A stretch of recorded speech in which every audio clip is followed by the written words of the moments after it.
I don't know, man. After the whole news of FaZe Clan going under, I'm honestly in shambles. I don't know how to feel anymore. But I'm sure you guys heard by now, you know, FaZe Clan, they've been having a lot of trouble recently with their whole corporate situation, and money has, of course, been an issue for years. And it turns out that FaZe apparently wanted 20% of all of the members. Oh my God, get out of here, dude. What? Apparently, FaZe wanted like 20% of all of the FaZe members' income, which I think is absolutely insane. And then that caused a revolt and everyone decided to leave. Wow, go figure. But personally, like taking it way back, I think it's insane that FaZe Clan as a whole once started as... Oh my God, dude. What the fuck? Can people hear me right now? Hello? But anyways, right? I think it's crazy that FaZe Clan once started as a channel where people would just get together, have a similar name in common, and just play a game that everyone enjoyed. That's all FaZe Clan was back in the day. That's all it was. They all shared a love for the same game. We would post on YouTube, and boom, it created this big clan that everyone fell in love with, and that's what it was. But then they decided to go corporate one day. They decided to have egos and did it all for clout, and look what happened. It's absolutely a shame what happened to FaZe Clan. It really is. And then I guess after some reports came out that FaZe Clan was going under because it was severely in debt, that like the CEO of DraftKings invested $11 million into FaZe Clan. Oh my God, bro. I'm so bad. Oh. Fuck. The CEO of DraftKings invested $11 million in the FaZe Clan to, I guess, make it better than what it was. And first of all, $11 million, guys. $11 million.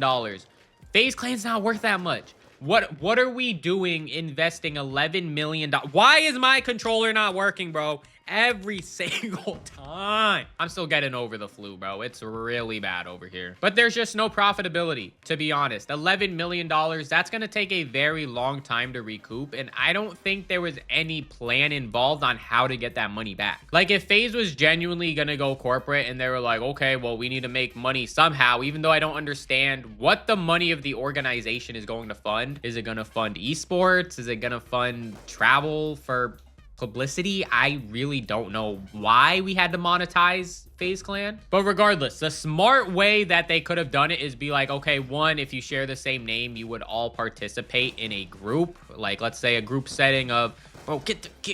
FaZe would just have to implement a way where they would be like, okay, if you're a part of FaZe Clan, show up to this shoot. We're doing, you know, a champion collab, right? And then FaZe pockets all the money, but if you're in FaZe, you're just obligated to show up. That's one way to do it. And then the next way that I would honestly see possible is if FaZe Clan got brand deals for their members and took 20%. That would make sense. If FaZe Clan took 20% off of the brand deals that FaZe Clan itself brought them, that would make sense because you wouldn't have had that brand deal in the first place. So that's a-okay. But the main reason is that when FaZe Clan just sprung onto its members like, oh, you have to pay me 20% now of everything that you make, that's kind of ridiculous. And honestly, I understand why people left. Because imagine working so hard, you just made your own like $1 million brand deal off of something. You're going crazy. But now you owe the clan 20% of that, $200,000. For what?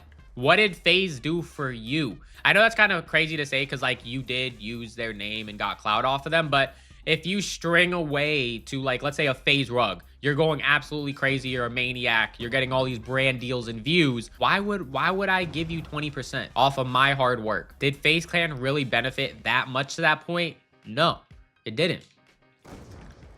Ooh, that was pretty nasty. You ain't even gonna lie. Look at this. Ooh, look, clip. Oh, to me, it wouldn't make sense in that instance. So I would be like, no, you're not getting 20%. So the fact that they were trying to recoup their $11 million and just spring it on their members like, oh, hey, now you owe me 20%. Yeah, no, dude. No, I wouldn't put up with that either. Like, I'm telling you, when we take it back, FaZe was just a gaming clan. That's all it was. People shared the same name and you do YouTube and make money off of YouTube. You don't need a corporate entity to do this. You don't. So it's just really sad to see the full-on downfall, especially when they kicked like the OG members, right? Like Linksy, all of the guys who really put FaZe on the map, how are you just gonna kick all of them, especially a FaZe Blaze, a Tico? What are we doing? That was devastating news right there. And then ever since you kick the founding members of this clan that really made it what it was, and then you want to transition to your streaming meta, that was the downfall. Because in all honesty, the streamers, right, Ron, Lacey, Jason, all these people, I don't look at them as FaZe members. I don't. When I look at them, all I see is these individual streamers. They do well for themselves, but it's just not FaZe Clan, and I don't see it as FaZe Clan. So right then and there, when you kick the pivotal members, you have these new people that just come into FaZe and they own it. And then as a corporation, you're like, oh, well, you owe me 20%. No one's gonna do that. You just ruined your clan right then and there. I'm not even a business professional, and I could already tell you, like, yo, oh my God, that would have been a sick collab, bro. I'm telling you, I don't have to be a professional to tell you that's where your issue arises. I don't know. Do clans like Soarin' Optic even exist anymore?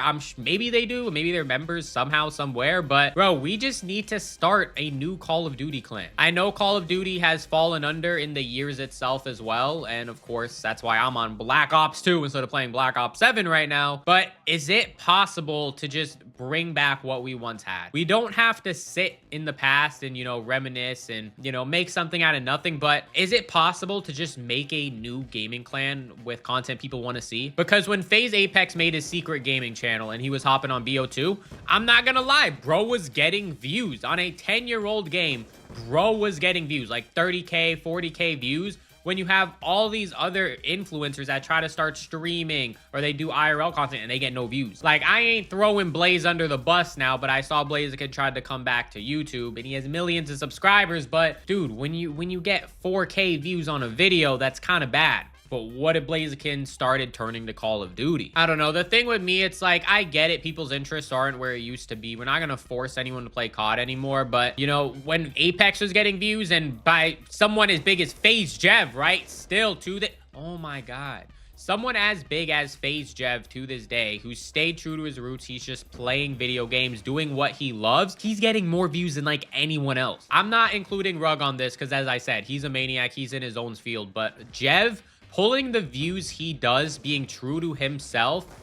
Oh my God, there we go. Him pulling the views, being true to himself, and having the lifestyle he lives just by playing video games is crazy and good for him. What if the other FaZe members wanted to hop on COD? Would they have the same success? If I saw a FaZe Rain do BO2 cut comms again, I'm watching. I don't care. It could be the nostalgia. It could be just because I like Rain as an entertainer, but dude, I'm watching, and I think a lot of people would too. Let's bring back FaZe to what it was. Like, when I saw that FaZe went under, bro, it inspired me to hop back on BO2 because I'm like, yo, someone needs to keep this up and running. Like, that was my childhood, and I miss those old days, and I just can't fathom that FaZe no longer exists. So here we are playing BO2. I know at the moment I'm a little dog shit at this game. I'm not gonna lie. I'm nowhere near as good as what I used to be, but we'll get back to there, man. Like, what if I start making cut comms every day? Because honestly, I kind of love it. I know, I love it. I love it. I love it. You know, I love Black Ops 2 cut comms. I loved watching it. I was a little too young to make them in the past. You know, I wish